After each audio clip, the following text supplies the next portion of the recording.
Welcome to the Trump Breaking News Network, your daily source for up-to-the-minute Trump news. Join us today and every day. Here's today's news. This is TBNN. Donald Trump's mission creep just took a giant leap forward. The smell of a coup hung over the White House this past weekend, like the odor of gunpowder after fireworks on the 4th of July. In these first few days of the Trump administration, we have witnessed a series of executive orders and other pronouncements that fly in the face of the Republic's most fundamental values. But Friday's misbegotten announcement of a ban on refugees from Syria and a 120-day ban on refugees from 7 Muslim nations defies reason, pandering to a segment of the population festering with paranoia and rage. Let's just look at some of the misrepresentations that litter Trump's declaration like garbage strewn across a sidewalk. Despite claims that the order is not about religion, it gives Christian refugees priority because, Trump wrongly said, if you were a Muslim you could come in, but if you were a Christian it was almost impossible. The New York Times reports that, in fact, the United States accepts tens of thousands of Christian refugees. According to the Pew Research Center, almost as many Christian refugees, 37,521, were admitted as Muslim refugees, 38,901, in the 2016 fiscal year. Trump went on to say that in Mideast war zones, everybody was persecuted, in all fairness, but they were chopping off the heads of everybody, but more so the Christians. Again the facts. The Washington Post notes that since the beginning of the Syrian civil war and the rise of the Islamic State, many more Muslims than Christians have been killed or displaced because of the violence. What's more, the New York Times editorial board observed, the order lacks any logic.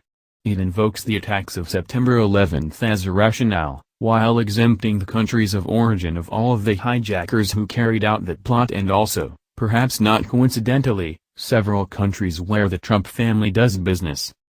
Add to all this the haste and hurry, the sloppiness of preparation and apparent lack of prior review by qualified attorneys and affected government agencies, the chaos and pain created by its sudden, thoughtless implementation and the fuel this will doubtless add to the propaganda of the very same radical Islamic terrorists the executive order is supposed to keep out of the country.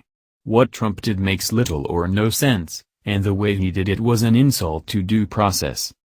The president's decree on immigration is the act of a self-assumed Caesar, a Peronista strongman, wielding power like a blunt instrument with no regard for the short or long-term consequences on fellow human beings or other nations. The courts have countered him for the moment on some provisions, but the stay is temporary. And Trump will soon be replacing more than 100 federal judges, all in his image, no doubt, like mannequins in a store window. Oddly enough, while it seems clearer than ever that Donald Trump has never really read the U.S. Constitution, he may have inadvertently picked up a wrong idea or two from the Declaration of Independence.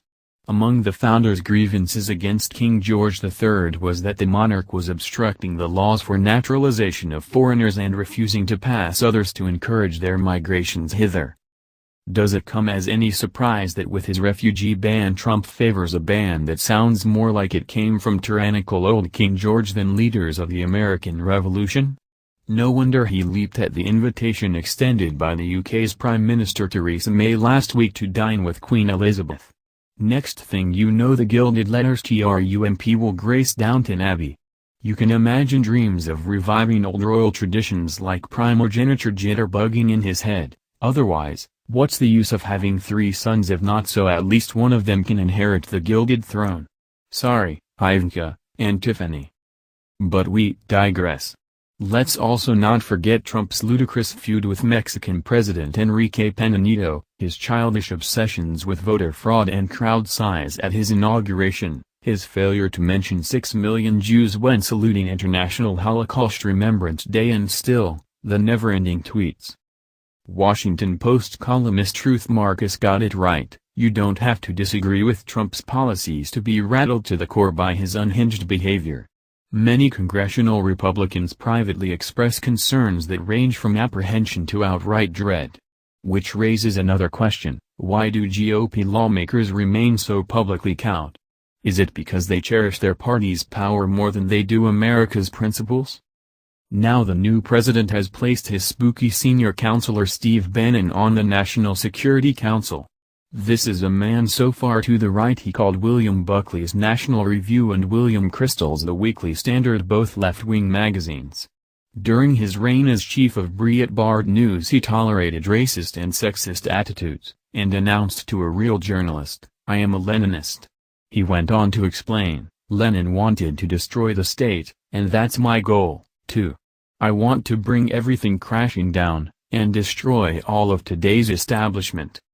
At least until the president gets fed up with the attention Bannon's receiving and fires him, the gruesome twosome appear to have settled on their mode of governance. Trump does the theatrics, Bannon does the policy. Bannon writes the executive orders, Trump signs them. With all this instability, it's not surprising that not only progressives but also thoughtful conservatives already have had it with the president.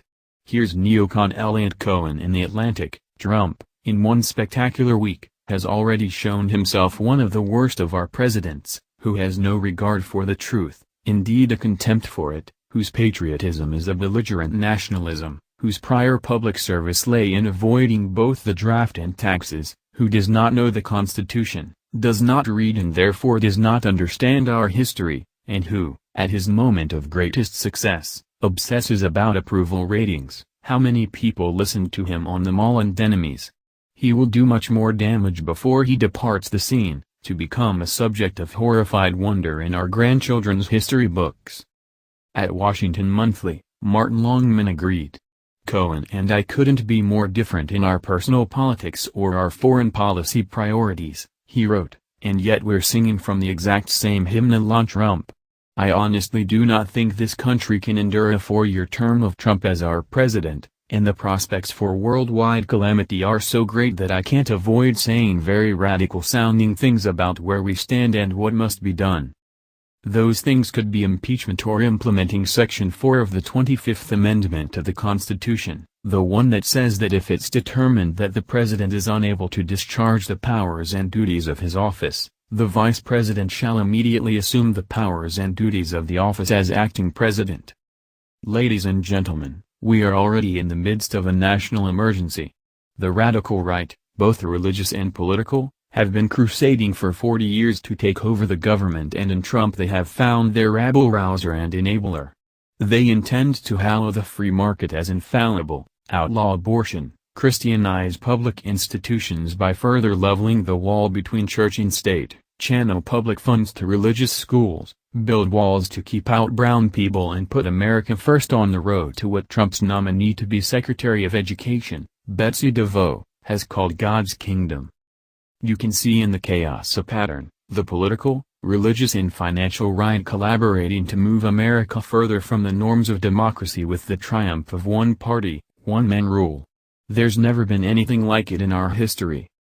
But many in the media are catching on, which explains the strategy Trump and his pack have adopted to discredit journalists, as Bannon tried last week when he proclaimed that the media should keep its mouth shut. That's not going to happen. Nor does it look as if the hundreds of thousands of protesters who marched the day after the inauguration and this past weekend at the nation's airports to protest the refugee ban are about to stop either. A sturdy line of resistance is forming as the press, the people and patriotic lawyers join in fighting for our rights in the nation's courts of justice and in the court of public opinion.